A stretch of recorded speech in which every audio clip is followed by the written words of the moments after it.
আজ তোমাদেরকে আমি মটনের পাতলা ঝোল করে দেখাবো। এখানে 1 কেজি মটন নিয়েছি, তার মধ্যে হলুদ পরিমাণ মতো, অল্প লবণ, পেঁয়াজ,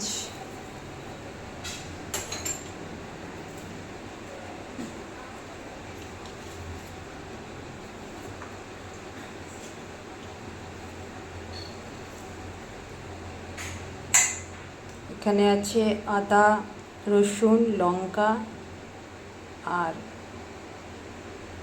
একটু ধনে গুঁড়ো দিয়ে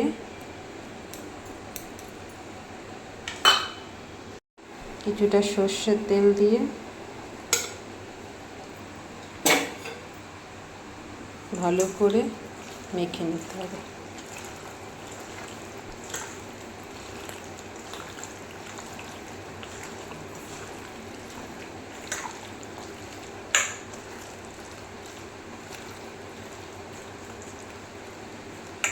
কিছুক্ষণের জন্য ম্যারিনেট করে নেব। এই সময়ে আমি কিছু আলু কেটে রেখেছি, এগুলো ভেজে নেব। কড়াইয়ে পরিমাণ মতন তেল দিয়ে দিয়েছি, এবার আমি আলু কটা ভেজে নেব।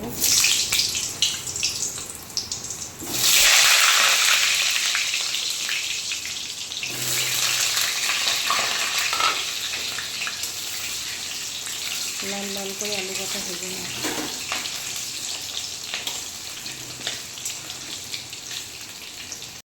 আলুগুলো ভাজা হয়ে গেছে লাল লাল করে, এইগুলো এক এক করে আমি তুলে নেব।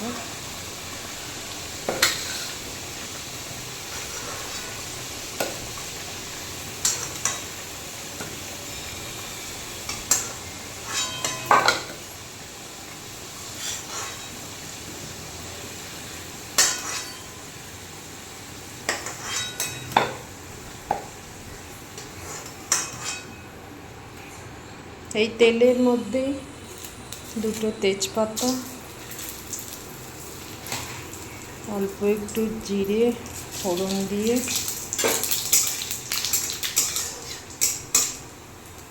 নেড়ে চেড়ে অল্প পেঁয়াজ আর আধখানা টমেটো দিয়ে দিলাম।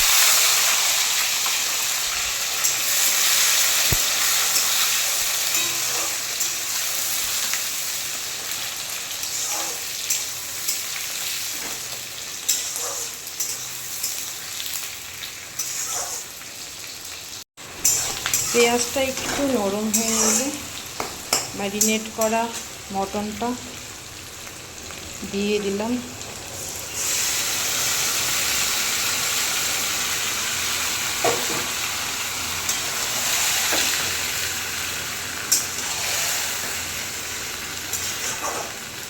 আমি সব কিছু একসঙ্গে মাখিয়েই বসিয়ে দিই, এতে চটজলদি রান্নাটাও হয়, খেতেও খুব সুন্দর হয়।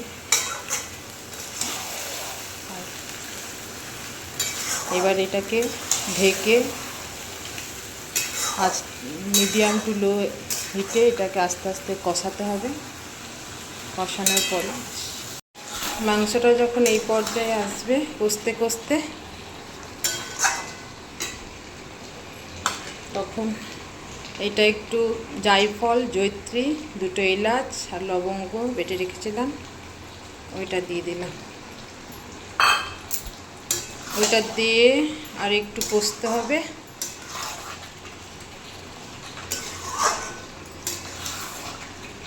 কষার পরে কষার পরে প্রেসারে দিয়ে দুটো সিটি মারলে রান্না কমপ্লিট। প্রেসারে মাংসগুলো দিয়ে দিলাম। এবার একটু উষ্ণ উষ্ণ গরম জল পরিমাণ মতন দিয়ে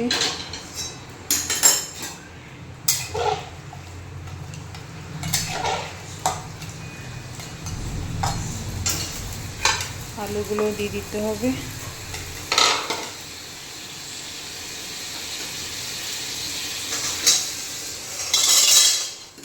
গ্যাসে বসিয়ে দিলাম, দুটো সিটি দিয়ে নামিয়ে আসছি। ফাইনালি আমার রান্নাটা হয়ে গেছে, মটনের পাতলা ঝোল।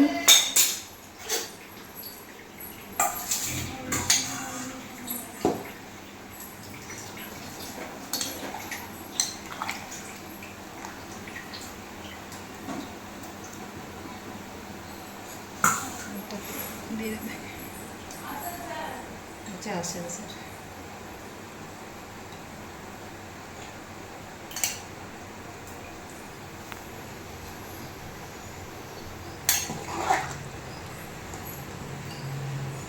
এটা ঢেকে দেবেন।